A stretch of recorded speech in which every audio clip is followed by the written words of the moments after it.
नमस्कार साथियों, आप सभी का स्ट्राइड्स एंड क्लासेस में तहे दिल से स्वागत है। तो आज हम जानने वाले हैं क्लास 10 हिस्ट्री चैप्टर नंबर 3 में दोस्तों आपका है क्या हिंद चीन में राष्ट्रीय आंदोलन में आज का जो हमारा टॉपिक होगा वो होगा वियतनामी गृह युद्ध और अमेरिका।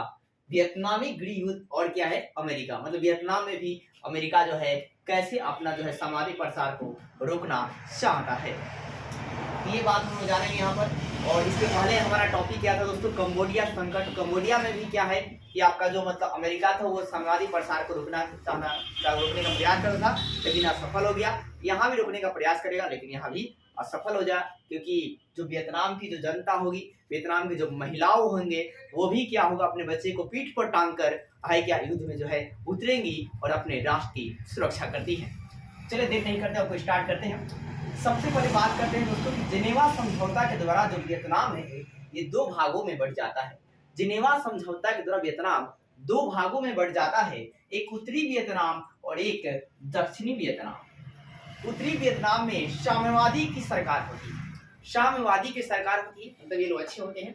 और दक्षिणी वियतनाम जो है पूंजीपति सरकार को समर्पित होता है, मतलब अमेरिका की तरफ से समर्पित होता है।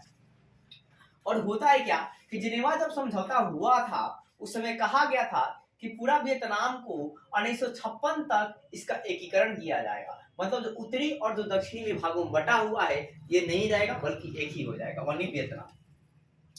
फिर 1960 में क्या हुआ, वियतकांगो ने क्या थी, राष्ट्रीय मुक्ति सेना, राष्ट्रीय मुक्ति क्या जी सेना का गठन हुआ। तो आपसे पूछा जाएगा वियतकांगो या राष्ट्रीय मुक्ति सेना का गठन कब हुआ, 1960 में। और इस सेना का गठन कर इस पूंजीपति सरकार के विरुद्ध जो है हिंसात्मक संघर्ष जो है स्टार्ट किया, हिंसात्मक मतलब लड़ाई झगड़ा जो है स्टार्ट किया जाता है, मारकाट होती है, ठीक है ना, युद्ध चलते हैं, गोली चलते हैं। तो इसमें पूंजीपति सरकार क्या करती है, ये आपातकाल लगाती है। पूंजीपति सरकार क्या होती है, आपातकाल लगाती है। और आपातकाल जब लगा देती है तो उसमें क्या होता है, गृह युद्ध क्या होता है, वियतनाम में युद्ध स्टार्ट होता है। ये वियतनाम के गृह युद्ध के स्टार्ट होने की कहानी थी कि हुआ क्या, 60 में वियतकांगो ने जब यानी कि राष्ट्रीय मुक्ति सेना का जब गठन होता है और ये पूंजीपति सरकार के विरुद्ध में हिंसात्मक संघर्ष करती है, तो ये जो सरकार की आपातकाल लगा देती है, मतलब ये भी मतलब पूरा आपातकाल लगाती है कि जो भी बाहर निकलेगा, जो भी आदमी निकलेगा उसे भी मारा जाएगा, ठीक है। और इस प्रकार जो है फ्रांस में क्या होता है, गृह युद्ध जो है, सॉरी वियतनाम में क्या होता है, क्या गृह युद्ध जो है स्टार्ट हो जाते हैं। अमेरिका ने सितंबर 1961 में शांति खतरा यानी कि श्वेत पत्र जारी किया। शांति खतरा जो क्या था, श्वेत पत्र जारी किया और उत्तरी वियतनामी हो चिन मिन को युद्ध के लिए जिम्मेदार ठहरा दिया। तो है क्या कि अमेरिका ने क्या किया, एक आपका है शांति खतरा जो है एक श्वेत पत्र जारी करता है और आपका उत्तरी वियतनामी जो सरकार थी हो चिन मिन को, उनको क्या करता है, बोलता है आप ही युद्ध के कारण। तो आप कहेंगे वियतनाम में जो गृह युद्ध था उसको जिम्मेदार किसको ठहराया गया, तो हो चिन मिन को, किसके द्वारा, शांति खतरा द्वारा, एक पत्र के द्वारा, लेकिन ये रियलिटी नहीं थी। फिर 1962 में क्या हुआ कि 400 सैनिक दक्षिणी वियतनाम के मदद के लिए 400 सैनिक जो है सागोन भेजा अमेरिका ने। तो सागोन सैनिक कौन भेजा भाई, अमेरिका ने भेजा। कब भेजा, 1962 में भेजा। और कितने सैनिक ने, 4 सैनिक में। और सागोन कहाँ का इलाका है, तो दक्षिणी वियतनाम का इलाका है। तो आपने क्या देखा कि अमेरिका ने सितंबर 1961 में शांति के खतरा जो है एक श्वेत पत्र जारी करता है, शांति खतरा जो है, ठीक है, नाम से। और उत्तरी वियतनामी जो हो चिन मिन थे उनको युद्ध का जिम्मेदार जो है ठहराता है। और फिर 1962 में 400 सैनिकों के द्वारा मदद के लिए दक्षिणी वियतनाम की मदद के लिए भेजता है, सागोन जो है भेजता है। अब फिर आपका है क्या कि मतलब जो है इसमें आगे क्या आता है कि वास्तविकता ये थी कि न्यू दियम जो है एक तानाशाही अत्याचारी शासक था। तो इसके विरोध में क्या हुआ कि 1963 में सेना ने क्या कर दिया, मार दिया और सैनिक सरकार की स्थापना जो है कर। फिर भी लेकिन उत्तरी वियतनाम और दक्षिणी वियतनाम संघर्ष जो है चलते रहता है। फिर अमेरिका क्या करता है, उत्तरी वियतनाम पर आपका 5 अगस्त 1964 को, एक साल बाद 5 अगस्त 1964 को आक्रमण करता है। और आक्रमण करने के बाद सैनिक अड्डे को तबाह कर देता है। और जब तबाह कर देता है तो रूस और चाइना जो है अमेरिका को धमकी देते हैं, लेकिन इस पर कोई असर नहीं पड़ता है। अमेरिका और बुखला जाता है और रासायनिक हथियारों का भी प्रयोग करता है। अब उस रासायनिक हथियार में क्या क्या, तो नमाप नाम का हथियार उपयोग करता है, ऑरेंज एजेंट का प्रयोग करता है, फास्फोरस बम का उपयोग करता है। तो आपसे पूछ भी लिया था कि नापाम क्या था हथियार का, ऑरेंज क्या था या फास्फोरस क्या था। तो नापाम एक ऐसा हथियार था, आप ये समझ लीजिए नापाम एक प्रकार का कार्बनिक पदार्थ होता है, ठीक है, एक प्रकार का जी कार्बनिक पदार्थ होता है, एक कार्बनिक चीज होती है, ठीक है। जैसे केमिस्ट्री में 3 तरह के होते हैं, एक फिजिकल केमिस्ट्री, एक ऑर्गेनिक और एक इनऑर्गेनिक। तो और इनऑर्गेनिक को अकार्बनिक कहते हैं और ऑर्गेनिक को कार्बनिक कहते हैं। तो आपका नापाम एक कार्बनिक पदार्थ था जिसमें अग्नि बम गैसोलीन मिलाकर बनाया जाता था। नापाम कैसे बनता था, तो अग्नि बम में जब गैसोलीन मिला रहे थे, मतलब फास्फोरस वाला में जब गैसोलीन मिलाते हैं तो नापाम जो है बम जो है बनता था। अब इसके इस्तेमाल से क्या था कि ये त्वचा पर चिपक जाते थे, त्वचा पर क्या होते थे, चिपक जाते थे और उसके बाद भी जलता रहता था और इस तरह जो है बुरी तरह से मतलब जलते हुए उसका चेहरा जो आदमी जो है मर जाता था। तो नापाम क्या था, एक कार्बनिक रसायन था जिसे अग्नि बम में गैसोलीन मिलाकर बनाते थे और ये त्वचा पर चिपक जाते थे और जलता रहता था। फिर ऑरेंज एजेंट क्या थी, तो यह एक प्रकार की जहर थी। ये क्या थी, एक प्रकार की कार्बनिक जहर थी जो कि पेड़ों की पत्तियां को झुलस जाती थी। जब इसका मतलब उपयोग किया जाता तो पेड़ों की पत्तियां झुलस जाती थी और पेड़ क्या होता था, कुछ दिन बाद डेथ हो जाता था, पेड़ में जो है मर जाते थे। तो जो वियतनाम, उत्तरी वियतनाम में जो जंगलें थी उसको सफाया के लिए इसने ऑरेंज एजेंट का अमेरिका जो है उपयोग किया था। इसके अलावा फास्फोरस बम का भी उपयोग किया था।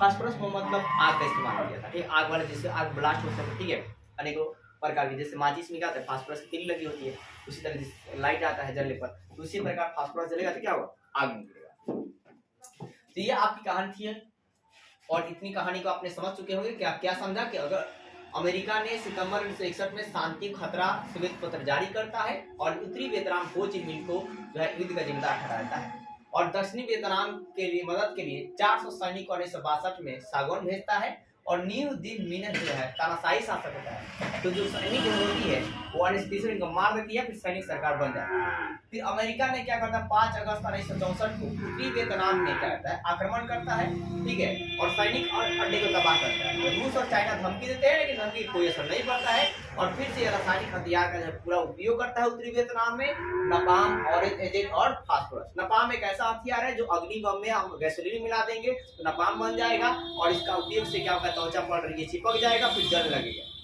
और ऑरेंज एजेंट क्या होता है, एक बार जहर होती है जो पत्तियों को मुरझाता है, ठीक है ना, जंगलों सफाई का इसका उपयोग करते हैं लेकिन इसका उपयोग मानव और उस समय युद्ध में जंगल दोनों पर किया गया। फास्फोरस जो एक बम है जिसमें क्या हुआ, आग जो है चिंगारियां जो है निकलती है। आगे हम देखेंगे, देखिए दोस्तों है क्या, अमेरिका ने 1967 तक बमबारी किया, बहुत ज्यादा बमबारी किया। तो ऐसे में है क्या, एक प्रसिद्ध दार्शनिक थे रसेल, इन्होंने वियतनामी युद्ध के लिए अमेरिका को दोषी बताया, ठीक है। तो वियतनामी युद्ध के लिए रसेल जो है किसको दोषी बताया, अमेरिका को बताया। और रसेल कौन थे, तो प्रसिद्ध एक दार्शनिक थे जो वियतनामी युद्ध के लिए अमेरिका का दोषी जो है बताते हैं, क्योंकि बहुत ज्यादा इन्होंने बमबारी किया, बहुत ज्यादा वियतनाम में परेशान किया, अनेकों प्रकार के बम का इस्तेमाल किया, फास्फोरस बम का इस्तेमाल किया, अभी आपने जाना ऑरेंज एजेंट का इस्तेमाल किया, ठीक है, नापाम बम का इस्तेमाल किया। और आप कहेंगे दोस्तों प्रतिवर्ष अमेरिका जो है इसकी आर्थिक स्थिति कमी हुई और प्रतिवर्ष 2 से 3 अरब डॉलर जो है इनमें वृद्धि हुआ। और जब डॉलर बहुत ज्यादा वृद्धि हो गया तो डॉलर की मूल्य क्या हो गई, घट गई, डॉलर की कीमतें क्या हो गई, गिर गई। बहुत ज्यादा देश में पैसा छप जाता है तो उसकी कीमत क्या होती है, घट जाती है, इसलिए सरकार जो है बहुत ज्यादा पैसा नहीं छापती है। फिर उत्तरी वियतनाम की जो महिलाएं थी, अब देखिए बहुत ज्यादा संकट वियतनाम में आ गया था, तो उत्तरी वियतनाम की जो महिलाएं थी, ये महिलाएं भी क्या होता है कि अपने हो चीन मार्ग को बचाने के लिए, अपने वियतनाम को देश को बचाने के लिए उतर पड़ती हैं और ये महिलाएं अपने बच्चे, अपने पीठ पर भी बच्चे को बांध लेती हैं और फुल पैंट को पहन लेती हैं और बंदूक को ले लेती हैं और हो चीन मार्ग को जो है उतर जाती हैं और पूरा जो है तबाही मचाती हैं। तो महिलाओं भी जो है हो चीन मार्ग को जो है मतलब वियतनाम को स्वतंत्र करने में योगदान बहुत ज्यादा निभाती हैं। उत्तरी वियतनाम की जो महिलाएं भी अपने राष्ट्र को बचाने के लिए लड़ी और जैसे कि ये कहानी पीठ के बच्चे पर बांध लेती थी, फुल पैंट पहनी थी और बंदूक लेके हो चीन मार्ग को उतर जाती थी। हो चीन मार्ग ऐसा मार्ग था जो लाओस, चीन और लाओस और कंबोडिया और दक्षिणी वियतनाम तक जो है जाता था। हो चीन मार्ग कहाँ तक जाता था, तो लाओस, चीन, दक्षिण वियतनाम तक जो है जाता था। लाओस और कंबोडिया, क्या याद रखेंगे, लाओस और क्या जी, कंबोडिया, ठीक है ना। और ये कहाँ तक जाता था, दक्षिणी वियतनाम में जाता था। फिर इसी महिलाओं में एक महिला थी त्रिअयु, ये बहुत ज्यादा लड़ी थी, जिस प्रकार भारत में झांसी की रानी लड़ी थी। और त्रिअयु को इस समय देवी के रूप में जो है वहां पर वियतनाम में पूजा जाता है। और 1968 में वियतकांगों ने पूर्वी पेटांग यानी अमेरिका के जो ठिकाने थे वहां पर धब्बा बोल दिया और उसे बहुत ज्यादा क्षति पहुंचाया। फिर पेरिस में क्या हुआ, अमेरिका ने मतलब है क्या कितना बोलने की शुरुआत जो है अमेरिका जो है मतलब कुछ अपने सेना को वापस बुलाता है। तो पेरिस में शांति वार्ता शुरू होती है, शांति वार्ता शुरू होती है। लेकिन अमेरिका जो है बहुत हटीला आदमी था, वो अपने बमबारी जो है करते रहता था और सेनाओं को नहीं बुलाता था। तो ऐसे में जो दक्षिण उत्तरी वियतनाम थे उनको कहना था कि भाई साहब पहले अपने सेना को हटाओ उस वहां से, उसके बाद जो है शांति को करना। तो पेरिस की शांति वार्ता शुरू होती है अमेरिका, और अमेरिका जो हटीला था, ठीक है, और 6 माह तक ये सफल जो है नहीं होता, उसके बाद सफल होता है। फिर 7 जून 1959 में शिष्टमंडल की घोषणा होती है। आपका है क्या कि मतलब दक्षिणी वियतनाम में जो है जो भी मुक्त क्षेत्र होते हैं वहां पर शिष्टमंडल की घोषणा होती है। कब होती है? 7 जून 1968 को। और इसकी मान्यता जल्दी ही कौन देते हैं? रूस और चाइना जो है इसको तुरंत ही मान्यता दे देते हैं। और वियतनाम जो है वियतनामी राष्ट्रीयता के जनक थे कौन थे? हो ची मिन्ह। और इन्हीं पर मार्ग था, इनके नाम पर ही एक मार्ग बना था हो ची मार्ग, जो कहां से कहा जाता था भाई साहब? तो लाओस, कंबोडिया और दक्षिणी वियतनाम पे जाता था। और इनकी क्या होती है? मृत्यु हो जाती है कब? 1959 में, 69 में। तो आपसे पूछा जाएगा हो ची मिन्ह की मृत्यु कब हो जाती है? तो 1969 में हो जाती है। ये कौन थे? तो वियतनाम के राष्ट्रीयता के जनक थे। वियतनामी राष्ट्रीयता के जनक कौन थे? तो हो ची मिन्ह थे। तो ये आपकी जो कहानी थी क्या था आपका कि वियतनाम में गृह युद्ध और क्या था दोस्तों? अमेरिका की बात। तो अगर आप इसमें मतलब कहानियां क्या देखा, वियतनाम में गृह युद्ध कैसे स्टार्ट हो जाता है कि जो आपका है क्या जनेवा जो समझौता होती है, उस समझौते के तहत जो वियतनाम है वो 2 भागों में बढ़ जाता है, एक उत्तरी भाग और एक दक्षिणी भाग। उत्तरी वियतनाम में जो है आपकी वियतनाम की सरकार होती है, हो ची मिन्ह की सरकार होती है। लेकिन जो दक्षिणी वियतनाम होती है वो यानी कि दक्षिणी वियतनाम में वो पूंजीपति की सरकार होती है, यानी कि इनडायरेक्टली आप बोले तो अमेरिका की सरकार होती है। फिर आपका यहाँ पर होता क्या है कि मतलब ये जो सरकारें होती है, अब ये मतलब सरकार जो है अपना कब्जा जो है समाधि प्रसार को चाहती है पूरी तरह से, ठीक है। तो ये क्या होती है? हो ची मिन्ह जो होते हैं अपने एक सेना का मतलब है क्या कि आप समझ सकते हैं कि मतलब ये कांगो का गठन करते हैं और इनका हिंसात्मक विद्रोह करते हैं। तो उन्होंने क्या कर दिया? आपातकाल जो है सरकार लागू कर देती है और ऐसे ही जनता को ही मारते रहती है। तो वियतनाम में गृह युद्ध जो है स्टार्ट हो जाता है। इसके बाद अमेरिका जो है अपना है मतलब अपने पावर को दिखाने के लिए अनेकों प्रकार के जो है हथियार जो है उत्तरी वियतनाम पर जो है करता है। जैसे ऑरेंज एजेंट बम का इस्तेमाल करता है, नापाम बम का इस्तेमाल करता है।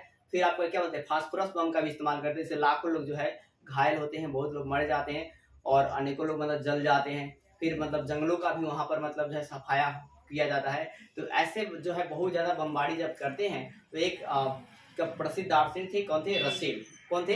रसेल। रसेल जो है वो बताते हैं कि अमेरिकी जो आपका वियतनाम में युद्ध है, गृह युद्ध है, इसका दोषी कौन है? तो अमेरिका है। फिर आगे चलकर क्या होता है कि मतलब सम्मेलन की जाती है पेरिस में, शांति सम्मेलन होता है। लेकिन आपका है क्या पेरिस जो अमेरिका है वो हटीला बहुत होता है, 6 माह तक इसको सफल होने नहीं देता है।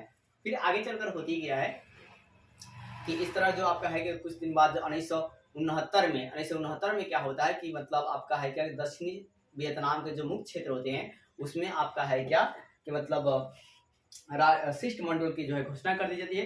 तो रूस और चाइना जो है तुरंत इसका मान्यता जो है दे देते हैं। और हो ची मिन्ह जो होते हैं इनकी क्या होती है? मृत्यु हो जाती है। और हो ची मिन्ह को बताने के लिए राष्ट्र को उत्तरी वियतनाम के देश को बचाने के लिए महिलाएं भी जो है मैदान में उतरती हैं। जैसे मैंने आपको बताया कि अपने कंधे जो अपने पीठ पर जो है अपने बच्चे को बांध लेती है और फुल पैंट पहन लेती है और बंदूक लेकर जो है उतर जाती है।